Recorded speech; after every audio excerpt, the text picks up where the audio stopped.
நோக்கி கூப்பிடுங்கள் என்னை நடிவார்கள் என்று சொல்லி வேற வார்த்தை சொல்கிறார். ஆண்டவருடைய கிருபையினாலே 7 மாதங்களை கடந்து 8வது மாதங்களாக அடியெடுத்து வைத்திருக்கிறோம். கண்டிப்பாக இந்த மாதம் நமக்கு ஒரு ஆசீர்வாதமான ஒரு மாதமாக இருக்கும். அந்த மாதங்களில் தேவன் நம்முடைய பிள்ளைகளை ஆசீர்வதிக்கிறவர், வழிநடத்துகிறவர், பாதுகாக்கிறவர். ஆகவே இந்த மாதத்தினுடைய வார்த்தையை நாம் பார்ப்பதற்காக கண்களை முடிச்சு நேசிக்கின்ற நல்ல ஆண்டவரை, பரிசுத்த தகப்பனே, இந்த மனமகிழ்ச்சியின் காலை வேலைக்காக நன்றி செலுத்துகிறோம். இந்த நாள் ஆண்டவரை எங்களுக்கு இரட்டிப்பான நாள், ஆசீர்வாதத்தினால் ஓய்வு நாள் ஆண்டவரை, அதோடு கூட இந்த மாதத்தினுடைய 1ஆம் நாளாக கடந்துகிறோம். வந்துட்டு இருக்கின்ற பிள்ளைகளாகிய எங்களை நீங்கள் ஒருவராக பேராக குரோமாக ஆசிரியர் சொல்லிக்கிறோம். சுவாமி, தியானிக்கின்ற வார்த்தைகளை தேவன் ஆசிரியராக நீர் கிடைப்படும்படியாக உடைய சமூகத்தில் இருக்கிறோம். எங்களுடைய இதயத்தின் கதவுகளை திறக்கிறோம். என்னுடைய எண்ணங்களை அவர்கள் உங்களுக்கு நேராக நிறுத்தி உடைய வார்த்தைகளை தியானிப்பதற்கு தேவனுக்கு விசிப்படியாக மீட்பது இயேசு நாமத்தில் சொல்லிக்கிறோம். பலப்பிதாவே, இந்த நாளிலே தியானிக்க போகின்ற வசனமானது இந்த மாதத்திற்குரிய வசனம் மாத்திரமல்ல, இந்த வருடத்திற்குரிய வசனமாகவும் இருக்கும். அது மாத்திரமல்ல, நாம் இந்த பூலோகத்தில் எவ்வளவு நாட்கள் வாழ்கின்றோமோ அத்துடைய நாட்களும் இந்த வார்த்தைகளை, இந்த ஆண்டவருடைய வார்த்தை நமது மனதில் வைத்துக் கொள்கின்ற ஒரு வார்த்தையை நாம் தியானிக்க போகிறோம். அதற்கு முன்பதாக ஒரு காரியம், நாம் செலுக்கின்ற பொழுது அநேக ஜெபம் பண்ணுவாங்க. எப்படி? ஆபிரகாமின் தேவனும் ஈசாக்கின் தேவனும் யாக்கோபின் தேவன். ஏன் ஆபிரகாமின் தேவன், ஈசாக்கின் தேவன், யாக்கோபின் தேவன் என்று சொல்ல வேண்டும்? அவருக்கு பிரியமான மகன் ஆபிரகாமின் தேவன் சொல்ல ஆபிரகாமின் தேவன் சொல்றோம். ஏன் யாக்கோபை சொல்லலாம்? சாரி, யோபு சொல்லலாம், தானியலை சொல்லலாம். இப்படி அநேகர் இருக்கிறாங்க. அநேகரை குறித்து ஆண்டவர் சொல்லியிருக்கலாமே, ஏன் ஆபிரகாம், ஈசாக்கு, யாக்கோபு என்று சொல்ல வேண்டும் என்று சொல்லி பார்க்கும் என்று சொன்னால், சுவிசேஷ புத்தகத்திலே 3 இடங்களிலே ஆண்டவராகிய கிறிஸ்து தானே தன்னுடைய வாயினாலே சொல்லுகிறார், நான் ஆபிரகாமின் தேவன், ஈசாக்கின் தேவன், யாக்கோபின் தேவன் என்று சொல்லி தன்னை அடையாளப்படுத்துகிறார். வசனங்களை எடுத்து வாசிக்கணும்னா குறித்து வைத்துக் கொண்டிருக்க நேரம் இல்லை. சுருக்கமாக நாம் பார்த்துக்கிறோம். மத்தேயு சுவிசேஷ புத்தகத்தில் 22ஆம் அதிகாரம் 31 பார்க்கின்ற போது அங்கு சொல்கிறார், நான் ஆபிரகாமின் தேவனும் ஈசாக்கின் தேவனும் யாக்கோபின் தேவனும் இருக்கிறேன். அதே போல மார்க் 12:26 பார்க்கும்போது அங்கே சொல்கிறார், தன்னை அடையாளப்படுத்துகிறார், நான் ஆபிரகாமின் தேவன், ஈசாக்கின் தேவன், யாக்கோபின் தேவன் என்று சொல்லி. லூக்கா சுவிசேஷ புத்தகத்தை பார்க்கின்ற பொழுது 20ஆம் அதிகாரம் 37 அதே வார்த்தையை சொல்கிறார். இது எங்கு சொல்லுகிறார்? நீங்கள் வாசிக்கவில்லையா, உங்களுக்கு தெரியாதா என்று கேட்கிறார். எதை குறித்து சொல்லுகிற போது, மோசையை பார்த்து பேசுகின்ற போது முச்செய்தி அனுபவத்தில் நான் அங்கு நின்று ஆபிரகாமின் தேவன், ஈசாக்கின் தேவன், யாக்கோபின் தேவன் என்று சொன்னதை நீங்கள் கவனிக்கவில்லையா, வாசிக்கவில்லையா என்று சொல்கிறார். அப்படி என்று சொன்னால் தேவன் தெளிவாக சொல்லுகிறார், நான் ஆபிரகாம், ஈசாக்கு, யாக்கோபின் தேவன் என்று சொல்லி. அதனால தான் நீங்கள் ஜெபிக்கின்ற போது அதே வார்த்தைகளை சொல்லி நாம் ஜெபிக்கிறோம். சரி, இந்த வாக்குத்தத்தத்தின் வார்த்தையை நமக்கு அனைவரும் நன்றாக தெரிந்த ஒரு வார்த்தை ஒன்றுதான். சங்கீத புஸ்தகம் 32ஆம் அதிகாரம் 8வது வசனம், யாருக்கும் தெரிந்த வசனம், யாராவது சொல்ல முடியுமா? 32:8. நான் உனக்கு போதித்து நீ நடக்க வேண்டிய வழி உனக்கு காட்டுவேன், உண்மையில் என் கண்ணை வைத்து உனக்கு 4 காரியத்தை சொல்றாங்க. நீங்க அதோட கருத்தை 4 காரியம் நான் உனக்கு போதிப்பேன், ஐ இன்ஸ்ட்ரக்ட் என்று சொல்கிறான். 2வது சொல்கின்ற போது, நீ நடக்க வேண்டிய வழி உனக்கு காட்டுவேன், I teach you and show the way you shall go. 2வது காரியம்.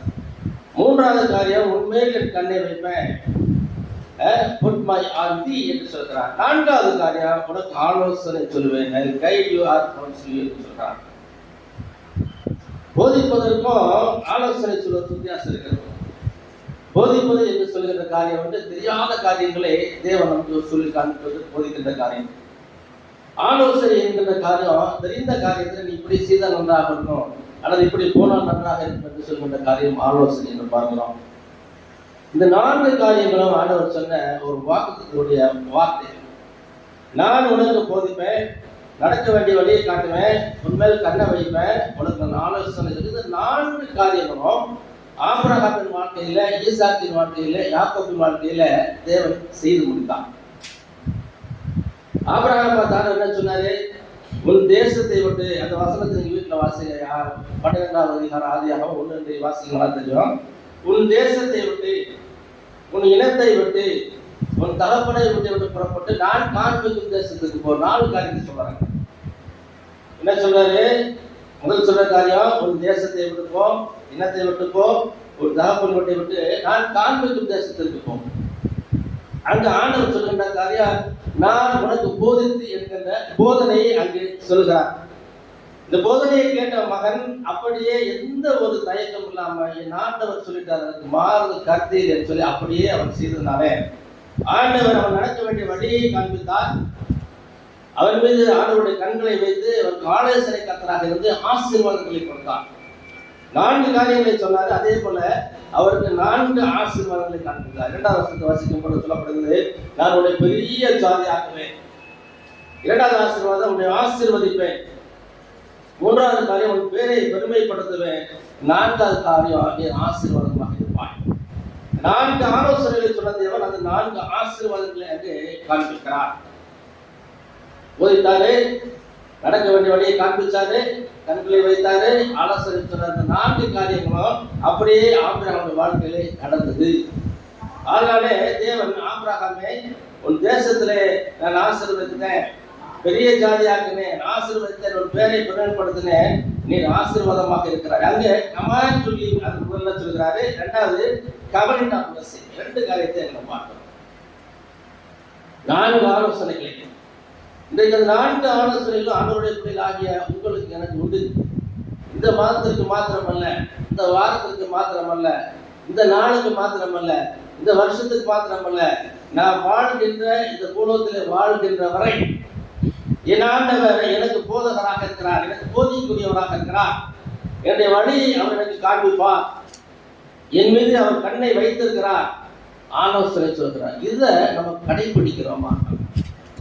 என் ஆண்டவர் எனக்கு ஆலோசனை, அந்த ஆலோசனை நடக்கிறேன்னா யோசிச்சு பார்க்கணும். அவர் சொன்ன இந்த 4 ஆலோசனை நடக்கின்ற பொழுது தேவன் கண்டிப்பாக ஆசீர்வதிக்க தெய்வமாக இருக்கிறார்.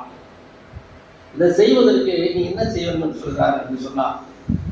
அதே ஆதியாகமம் 17ஆம் அதிகாரம் 1வது வசனத்தை வாசிக்கும் என்று சொன்னார். அதை சொல்றார், நீ எனக்கு முன்பாக நடந்து கொண்டு உத்தமனாக இரு. என்ன சொல்றாரு? I am the Almighty, walk before me and be perfect என்று சொல்றார். நீ எனக்கு முன்னாக நடந்து எனக்கு உத்தமனாக நீ இருக்கின்ற பொழுது கண்டிப்பாக நான் கொடுக்கின்ற ஆலோசனை ஏற்றுக்கொள்ள முடியும், போதனை ஏற்றுக்கொள்ள முடியும், நான் காண்பிக்கின்ற வழியை நடக்க முடியும். உனக்கு நான் ஆலோசனை கர்த்தராக இருப்பதற்கு நீ இருதயத்தின் அளவிலே ஏற்றுக்கொள்ள முடியும். நீ ஏற்றுக்கொண்டதுனாலே அந்த 4 ஆசீர்வாதத்தை அவர் பெற்றுக்கொண்டார். அடுத்தவருடைய மகன் ஈசாக்கை பார்க்கின்ற போது ஆபிரகாம் நாட்களில் நடந்த பஞ்சத்தை இல்லாமல் ஈசாக்குடைய நாட்களில் மிகப்பெரிய பஞ்சம் ஏற்படுச்சு. பஞ்சம் ஏற்பட்ட மாத்திரத்துல ஈசாக்கு எகிப்துக்கு போக வேண்டும் என்று சொல்லி புறப்பட்டார். அப்ப ஆண்டவர் சொன்னாரு, அவர் பார்த்து 26ஆம் அதிகாரம் 2வது வசனம் சொல்றாரு, நீ எகிப்துக்கு போகாதே. அங்க என்ன கொடுக்குறாரு ஆண்டவர்? அங்க ஆலோசனை கொடுக்கிறார், போதிக்கிறார். நீ எகிப்துக்கு போகாத, நான் சொல்லும் இடத்துல நீ குடியிரு. என்ன சொல்றாரு? do not go to Egypt சொல்றாரு. ஆனா அதுக்கு பின்னாடி என்ன சொல்றாரு? the promise of presence என்ன சொல்றாரு? நீ போகாம நான் சொல்லுகிற இடத்துல நீ இருப்பீ என்று சொன்னார். உனக்கு கிடைக்கக்கூடிய ஆசீர்வாதம் என்ன என்று சொல்லி பார்க்கின்ற பொழுது அங்கு 4 ஆசீர்வாதத்தை தேவன் கொடுக்கிறார். உன்னோடு இருப்பேன் என்கிற ஆசீர்வாதம், உன்னை ஆசீர்வதிப்பேன் என்று சொல்கிறார். 3, உனக்கும் உன் சந்ததிக்கும் தேசம் யாவற்றையும் நான் கொடுக்க போகிறேன் என்று சொல்கிறார். 4வது ஆசீர்வாதம் சொல்றாரு, நான் ஆபிரகாமுக்கு இந்த ஆணையை நினைச்சுவேன் நிறைவேற்று. நான் 4 ஆலோசனை கொடுக்கிறேன், 4 காரியங்கள் நடப்பேன்னு சொன்னா உனக்கு கூடிய ஆசீர்வாதம். ஆபிரகாமுக்கு கொடுத்த அந்த 4 ஆசீர்வாதத்தை போல ஈசாக்குக்கு அந்த 4 ஆசீர்வாதத்தை தேவன் கொடுத்தார். 26 3ஆம் அதிகாரத்தில் வாசிப்பேன் என்று சொன்னால் தெளிவாக. ஈசாக்குடைய காரியத்தை பார்க்கின்ற போது, ஈசாக்குடைய வளர்ச்சியை பார்க்கின்ற பொழுது, அரசனாகி அபிமெலேக்கு நினைச்சான், பொறாமை உண்டான். எப்பா நீ எங்களை விட்டு போயிடப்பா, நீ வர வர மிக பணத்தவனாய் கொண்டே போகிறாய். அவன் இன்டென்ஷன் எப்படி இருக்கார், இன்னும் போச்சுன்னா வச்சுட்டு எங்களுக்கு வெளியே நீங்க இருந்தவங்க போட்டிருக்கு. அதனால நீ என்ன செய்ய, நீ கடந்து போய்விடு என்று சொல்கின்ற காரியத்தை அது நீங்க வசனத்துல வாசகம் பண்ணி சொன்னாங்க தெரியும். ஏன்னு சொன்ன ஆண்டவன் ஒரு அரசனே பார்த்து நீ போயிருப்பா, உன்னுடைய ஆசீர்வாதத்தை என்னால பார்க்க முடியல, தாக்க முடியல என்று பொறாமை கொள்கின்ற அளவிலே தேவன் ஆசீர்வதிக்க சித்தம் உள்ளவர். உன்னை ஆசீர்வதிப்பேன், உன் சந்ததிக்கும் உனக்கும் அந்த தேசம் யாவற்றையும் கொடுப்பேன், ஆபிரகாம் கிட்ட ஆணையை நான் நிறைவேற்றுவேன் என்று சொல்லி ஆண்டவர் சில நான் நோடி இருப்பேன் என்று சொல்கிறான். இந்த 4 ஆசீர்வாதத்தை ஆண்டவர் யாக்கோபுக்கு கொடுக்கிறான், ஈசா கொடுக்கிறான். அதே தேவன் யாக்கோபை பார்த்து சொல்கிறார், யாக்கோபை பார்த்து உன்னை அப்பா அனுப்புறாரு. எங்க அனுப்புறாரு, போ நீ அந்நிய பிள்ளைகளுக்கு மனம் கொள்ள வேண்டாம், அத்தை மகன் மாமா நீங்க போ. அந்த நிகழ்வு நன்றாக தெரியும். போறாரு, போற வழியில நித்திரை கொள்கிறார், படுத்திருக்கிறாரு. ஒரு தரிசனம் தெரிகிறது, ஒரு ஏணி இருக்கிற வானத்திற்கும் பூமிக்கும் தேவர்கள் ஏறி என்பது போட்டு ஏறி இருக்கிறது. நீ பார்த்து பிறகு தெரிவிக்கின்றபடியில ஆண்டவர் அவரோடு பேசுகின்ற காரியம், நான் உன்னோடு இருப்பேன். அங்கே 4 ஆசீர்வாதம், ஆபிரகாமுக்கு 4 ஆசீர்வாதம், யாக்கோபுக்கு 4 ஆசீர்வாதம், அதே போல ஈசாக்கு 4 ஆசீர்வாதம். யாக்கோபுக்கு சொன்னாங்க, நான் உன்னோடு இருப்பேன், நீ போகிற இடத்தையெல்லாம் நான் என்ன செய்வேன், காத்துக் கொள்ளுவேன். 3வது காரியம், உன்னை நான் திரும்பி வர பண்ணுவேன். 4வது, நான் சொன்னதை செய்கின்ற வரை இப்படி நான் செய்ய மாட்டேன், கைவிட மாட்டேன். நான் சொன்னதை செய்கின்றவரை நான் கைவிட மாட்டேன். எவ்வளவு அருமையான நேர்த்தியான ஒரு ஆசீர்வாதத்தை தேவன் வைத்திருக்கிறாங்க பாருங்க. டிவைன் கம்பானியன்ஷிப் என்று சொல்லுகிறாங்க. அதுக்கு முன்னாடி ரிட்டர்ன் டு ஹவுஸ் ஹோல்ட் சொல்லுகிறாங்க. நீ திரும்பி வருவேன், உன்னை ஆசீர்வதிப்பேன், நான் உன்னோடு இருப்பேன், நீ போகிற இடத்துல எல்லாம் நான் உன்னை காத்துக்கொள்வேன், கவலைப்படாத. அது மாத்திரமல்ல, நீ அங்க இருந்துட்டு மீண்டும் திரும்பி உன்னை வருவதற்கு நான் உன்னை ஆசீர்வதிப்பேன், திரும்பி வர பண்ணுவேன். இதெல்லாம் சொல்லிட்டு நான் சொன்னதை செய்கின்ற அளவில் நான் உன்னை கைவிட போவதில்லை. இதெல்லாம் கிறிஸ்தாங்கமான ஒரு ஆசீர்வாதம். ஆண்டவர் தன்னுடைய 30 ஆண்டுகளுக்கு தேவன் கொடுத்த ஆலோசனையும், இன்னும் சொல்ல போனால் அவர்கள் கொடுத்த ப்ராமிசிங் வாக்குத்தத்தன வசனங்கள், வாக்குத்தத்தன வாக்குகளை கொடுத்து அந்த வாக்குத்தத்தத்தின்படி அவர்கள் நடக்கின்ற பொழுது, அந்த வாக்குத்தத்தத்தை அவர்கள் பின்பற்றுகின்ற பொழுது தேவன் சொன்ன ஆசீர்வாதங்களை அப்படியே கொடுக்கிறார். அது மாற்றமே இல்லை. எல்லாம் முடிச்சுட்டு நீ மறுபடியும் என்ன செய்வேன், திருப்பி போவோம் தேசத்துக்கு. எல்லாம் முடிந்த முன்னாடி கூப்பிட்டு உன் தேசத்துக்கு திரும்பி போ, 1வது காரியம். 2வது, ஒரு இனத்தார் இடத்துல திரும்பி போ. 3வது, பயப்படாத, நான் உன்னோடு. நீ பார்த்தீங்கன்னா ரொம்ப அருமையான நேர்த்தியான ஒரு ஆசீர்வாதங்களை இந்த 3 பேருக்கும் தேவன் வைத்திருக்கிறார். வீட்டிலே அமர்ந்த வசனங்களை நீங்க வாசித்து பாருங்க. இப்படிப்பட்ட கிரியைகளை தெய்வம் நம்முடைய அப்பா, இப்படிப்பட்ட அப்பா. இவங்களுக்கு மாத்திரம் இந்த ஆசீர்வாதம் இல்லைங்க, இந்த ஆசீர்வாதங்கள் எல்லாம் நமக்கு தான், வேற யாருக்குமே கிடையாது. நடக்கிற இந்த வேதத்தில் இருக்கிற எல்லா விதமான நிகழ்வுகளும், எல்லா விதமான காரியங்களும் சும்மா படிச்சுட்டு போறது, கேட்டுட்டு போறதுக்கு, தியானித்து போறதுக்கு மாத்திரமல்ல, அனைத்து ஆசீர்வாதங்களும், வழிநடத்துகளும், பாதுகாப்பும் எல்லாம் தேவன் நமக்கும் வைத்திருக்கிறார். இன்னைக்கு தேவன் நமக்கு சொல்கின்ற அந்த போதனையை கேட்டு நடக்கின்றோமா? தேவன் ஒரு சில வேளையில தேவன் நடக்க வேண்டிய வழி நமக்கு காண்பிக்கின்ற போது அந்த வழியை விட்டு எனக்கு இது நல்ல வழியா தெரிவித்து நம்ம கடந்து செல்கின்றோமா? ஆண்டவரே, என்னுடைய கண்கள் நென்மேல் இருக்கிறது என்கிறதை நாம் நம்புகின்றோமா, விசுவாசிக்கின்றோமா? என்ன நடந்தாலும் சரி, சார் சொன்ன மாதிரி ஒவ்வொரு நாளும் பள்ளிக்கூடத்தில் காலையில் சார்ஜ் வீட்டுக்கு போகிறது எங்களுக்கு பெரிய கஷ்டம் தான்.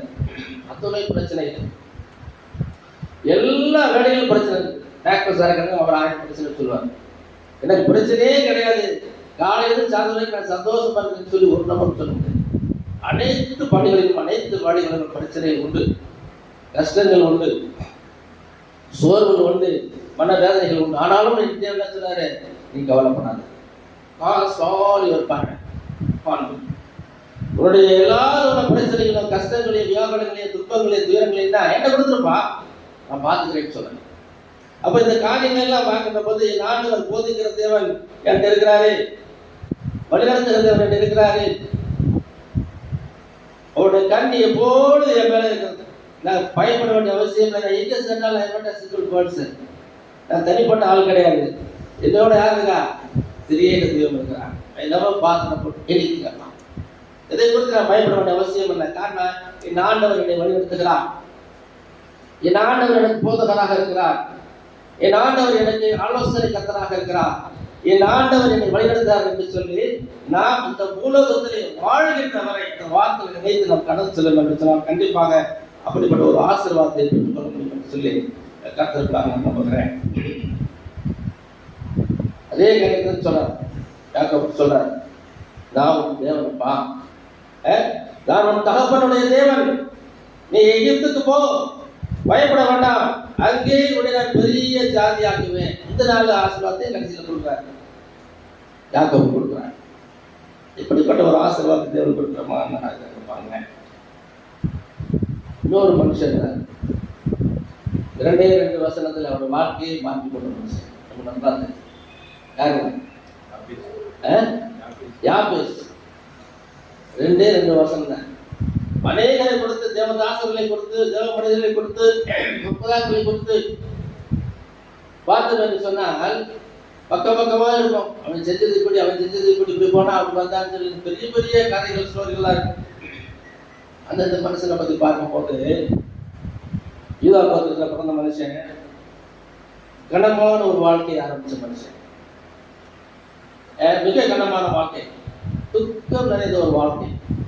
அம்மாவே அப்படியே சொன்னாங்க, துக்கத்தோடு சொல்லிட்டு அந்த யாபேசுக்கு இருக்கிறார். ஆனாலும் அவர் தன் விசுவாசத்தை பிடித்துக் கொண்டார், விசுவாசத்தோடு வளர்ந்தான். தன்னுடைய பெயருடைய அர்த்தத்தை மாற்றுகின்ற அளவில் ஆண்டவரோடு ஐக்கியப்பட்டான். அதுதான் பெரிய காரியம். ஆண்டவருக்கு என்னென்ன காரியங்கள் பிரியப்படுது அந்த காரியத்தை செய்தால், ஆகவே அவன் சகோதரரை விட அவன் உண்மையுள்ளவனாக காணப்பட்டான், உயர்வுள்ளவனாக காணப்பட்டான் என்று சொல்லி வேதம் சொல்கிறது. ஒரே ஒரு அப்ளிகேஷன் போனான், அங்க 4 காரியத்தை ஆண்டவர்கிட்ட 4 காரியம் இப்ப கேட்டான். ஆண்டவருடைய சமூகத்தில் அவருக்கு முன்பாக அவருக்கு பிரியமான மகனாக நடந்து அவருடைய வழிகள் எல்லாம் செவையாக்கி ஆண்டவர் எதிர்பார்க்கின்ற காரியங்களை செய்து நற்பெயரை பெற்ற பிறகுதான் அவர் கேட்கிற ஆண்டவர், ஆண்டவரே நீர் என்னை ஆசீர்வதியும் ஆண்டவரே. 1வது காரியம். 2வது காரியம் கேட்கிறார், ஆண்டவரே என்னுடைய எல்லையை பெரிதாக்க மாட்டவரே. 3வது காரியம், 9 கரம் விட்டு இருக்கிறார், என்னோடு கூட இருக்க வேண்டாம், 4 தீங்கு என்னை துக்கப்படுத்தாதபடி என்னை வெளிக்கிறார். இந்த 4 பாருங்க, ஆண்டவர் சொன்ன சங்கீதம் 32:8 உள்ள காரியங்கள் அப்படியே இருக்கு. என் ஆண்டவரே நீர் என் சிருஷ்டிகர்த்தர், நீர் என்னை வழிநடத்துகிறவர், நீர் என்னை பாதுகாக்கிறவர், உங்களது கண்கள் என்பது இருக்கிறது. ஆண்டவரே நீர் வழிநடத்தி பாதுகாத்து ஆசீர்வதிக்கிற தேவன். ஆகவே நான் சிறுமைப்பட்டவனாக இருந்தாலும், என்னுடைய தாய் என்னை துக்கத்திலே கர்ப்பந்தரித்து என்னை புறவித்தாலும், ஆண்டவரே எல்லா பிரச்சனைகளும் ஆண்டவரை இப்படி எதிர்பார்க்கிறார்கள், நான் உண்மை விட்டு விலக மாட்டேன். பிரச்சனைகளை ஆட்கொள்கின்ற பொழுது, இஸ்ரவேலை எதிரிகள் துரத்தி வருகின்ற பொழுது, எப்படிப்பட்ட பிரச்சனையா இருந்தாலும் சரி, மனுஷன் அப்படியே ஆண்டவருக்குள்ளாக இருந்தான். தன்னுடைய பெயரையே, தன்னுடைய பெயரினுடைய அர்த்தத்தையே மாற்றுகிற ஒரு மனுஷனாக காணப்பட்டான். ஏன் முடியாது? இன்னைக்கு பிரச்சனைகளை கண்டு ஓடுகின்ற பொழுது பார்க்கிறோம். எப்பவுமே சந்தோஷம், எப்பவுமே சமாதானம், எப்பவுமே வீட்டு அப்படின்னு செஞ்சா அது எப்படி இருக்கும்? டெய்லி ஸ்வீட் சாப்பிடுவாரு. காலையில மதியம் நைட்டு 3 ஸ்வீட்டை சாப்பிடணுமா? ஒரு நாள் சாப்பிடும், 2 நாள் சாப்பிடும், 3 நாள் நமக்கு தெரியும். அப்படித்தானே சாப்பிட முடியும். வாழ்க்கை என்று சொல்கின்ற காரியத்துல நம்முடைய வாழ்க்கையில், அனுதின வாழ்க்கையில கண்டிப்பாக எல்லாம் இருக்கணும். போராட்டம் இருக்கணும், பிரச்சனை இருக்கணும்.